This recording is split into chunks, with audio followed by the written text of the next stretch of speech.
Good morning students, I am MRK. Today 10th Max class, chapter 3, Algebra, exercise 3.19, 11th sum, very important sum. பசங்க வந்து டிஃபிகல்ட்டாக feel பண்ணுவாங்க, ஆனால் ரொம்பலாம் கஷ்டம் கிடையாது. மெதுவாக நிதானமாக செஞ்சோம்னா சக்ஸஸ் பண்ணிடலாம். ஓகே, கேர்ஃபுல்லாக செய்யி. Okay, first given, what is given கொடுத்துருக்கு அப்படின்னு பார்த்தீங்கன்னா 2 மேட்ரிக்ஸ் கொடுத்துருக்கு. ஒன்று ஏன்னு ஒரு மேட்ரிக்ஸ் கொடுத்துருக்கு, ஏ அப்படின்னு ஒரு மேட்ரிக்ஸ் கொடுத்துருக்கு. கிவன் ஏ கொடுத்துருக்கு. ஓகே, ஏன்னு ஒரு மேட்ரிக்ஸ் கொடுத்துருக்கு. என்ன கொடுத்துருக்கு? ஏ பி சி டின்னு கொடுத்துருக்கு. நெக்ஸ்ட்டு ஐன்னு ஒரு மேட்ரிக்ஸ், ஐடென்டி மேட்ரிக்ஸ் கொடுத்துருக்கு.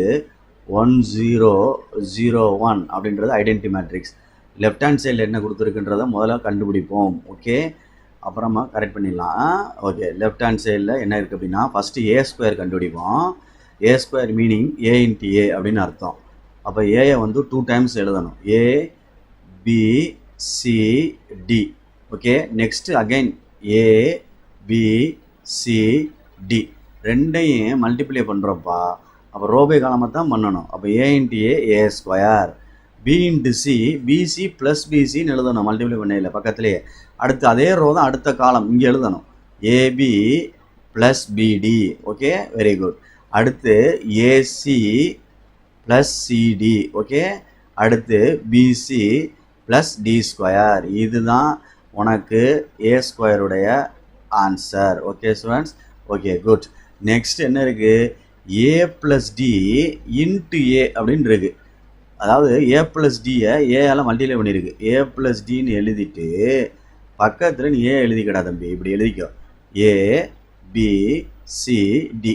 இப்போ நீ இந்த ஏ ப்ளஸ் டி அப்படியே உள்ளே கொண்டு ஒவ்வொரு எலமெண்ட்லேயும் மல்டிப்ளை பண்ணையில் பக்கத்தில் நிற்கும் இப்படி, ஏ இன்ட்டு ஏ ப்ளஸ் டி அப்படி நிற்கும். அப்புறம் உள்ளே மல்டிப்ளை பண்ணிக்கலாம், பி இன்ட்டு ஏ ப்ளஸ் டி நிற்கும், இப்படி வச்சுக்கிறணும். சி இன்ட்டு ஏ ப்ளஸ் டி அப்படி நிற்கும். நெக்ஸ்ட்டு டி இன்ட்டு ஏ ப்ளஸ் டி அப்படி எழுதிக்க ரைட் பண்ணிக்கிறணும். ஓகே, இதுக்கப்புறம் நம்ம உள்ளே மல்டிப்ளை பண்ணிக்கலாம். ஏ உள்ளே மல்டிப்ளை பண்ணையில் பொறுமையாக இதை அப்படி மல்டிப்ளை பண்ணையில் ரெண்டுக்குமே இப்படி போகும். அதே மாதிரி இதுக்கும் போகையில் ரெண்டுக்குமே போகும். இதே மாதிரி செய்யணும் எல்லாத்தையுமே. அப்போ A into A A square plus AD, அவ்வளோதான் ஒரு செட்டு. இது AB plus BD. Okay good. இது பண்ணையில் என்ன வந்துடும்? AC plus CD. இது பண்ணையில் என்ன வந்துடும்? ஏடி ப்ளஸ் டி ஸ்கொயர்ரா தம்பி, அவ்வளோதான். குட், முடிஞ்சு. இது ஒன்று. ரெண்டையும் மைனஸ் பண்ணணும் அப்படின்னா ஏ ஸ்கொயர் பார்த்துக்கோ minus A plus D into A அப்படின்னு சொல்லிட்டு ஆன்சர் எடுத்திருக்கேன். ஃபஸ்ட்டு ஏ ஸ்கொயருக்குள்ளதை எழுது. ஏ ஸ்கொயருக்குள்ளது இந்த ஆன்சரு. ஏ கேர்ஃபுல்லாக பார்த்து எழுது. ஏ ஸ்கொயர் ப்ளஸ் பிசி, அடுத்து ஏபி ப்ளஸ் பிடி, அடுத்து ஏசி ப்ளஸ் சிடி, அடுத்து BC plus D square. Okay students, பார்த்து நிதானமாக கேர்ஃபுல்லாக எழுதிக்கோ. நிதானமாக எழுது. ரைட். அப்படின்னா தான் நம்ம அதை கரெக்ட் பண்ண முடியும், இல்லைன்னா சிரமம். டி ஸ்கொயர் அப்படின்னு எழுதுகிறேன்.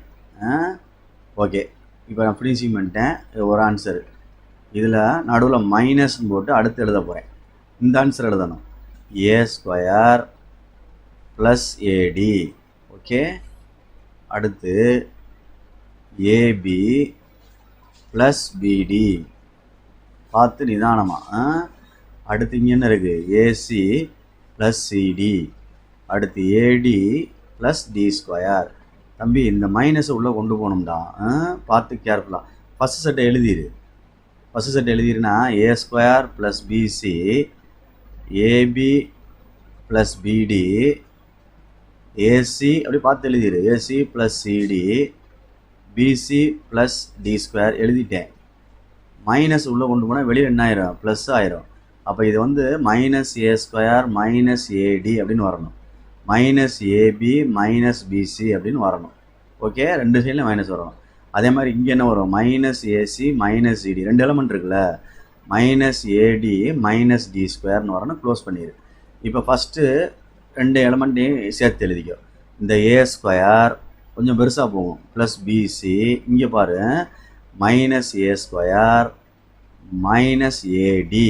Okay right. Next AB plus BD minus AB minus BC. Okay, closed. இப்போ இங்கே வா, AC plus CD minus AC minus CD. Okay, அடுத்து BC plus D square minus AD simple sum தான்டா டி ஸ்கொயர். இப்போ என்னென்ன cancel ஆகுன்னு பார்த்து பொறுமையாக செய்யும். இந்த பாரு ஏபி ஏபி, இந்த பாரு ஏசி ஏசி, சிடி சிடி, அதே மாதிரி இங்கே என்ன இருக்கும் பாரு டி ஸ்கொயர் டி ஸ்கொயர். அப்போ பிசி மைனஸ் ஏடின்னு வருது. இதில் என்ன வருது, இதில் ஏ ஸ்கொயர் அடித்தாச்சு. ஓகேயா, வேறு நெக்ஸ்ட் என்ன வருதுன்னு பாரு. இப்போ இங்கே ஆன்சர் என்ன இருக்கும், பிசி மைனஸ் ஏடி. இது என்ன ஆகுது, இது 0 வரணும், இங்கேயும் 0 வரணும். இங்கே என்ன கேன்சல் ஆகணும், இது தப்பாக ரைட்டான்னு பாரு. இந்த இடத்துல என்னன்னு பாரு, இந்த இடத்துல தப்புன்ட்டேன் பாரு. இந்த இடத்துல என்ன இருக்குது, பிடின்னு இருக்குது. அந்த இடத்துல என்ன எழுதணும், பிடின்னு எழுதினா தான் நம்மளுக்கு கரெக்டாக வரும் ஆன்சர். அப்படி வெரிஃபை பண்ணிக்கிறணும். இது பிடின்னு எழுதணும், அப்போ இது பிடின்னு எழுதணும். இது ப்ளஸ் பிடி, இது மைனஸ் பிடி கேன்சல் ஆகிடும். அப்போ என்ன ஆன்சர் வரும் அப்படின்னா, கொஞ்சம் கேர்ஃபுல்லாக பாரு, பிசி மைனஸ் ஏடி. அடுத்து இங்கே 0.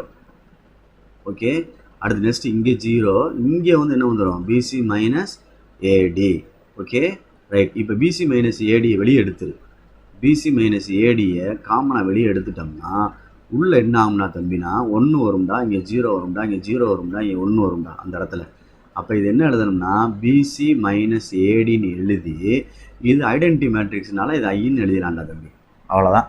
அப்போ நம்ம என்ன செய்கிறோம் அப்படின்னா, இது வந்து இந்த லெஃப்ட் சைடில் என்ன இருக்குவார், ஏ ஸ்கொயர், இந்த சைடில் இருக்குவார் A square minus A plus D into ஏன்னு கண்டுபிடிக்கையில் இந்த இது வந்துருச்சு பாரு, தெரியுதா, equal to right hand side வருது. Okay, therefore hence prove. பார்த்து நிதானமாக செஞ்சுக்க. சூப்பரான சம்மு, கேர்ஃபுல்லாக செய். தேங்க்யூ.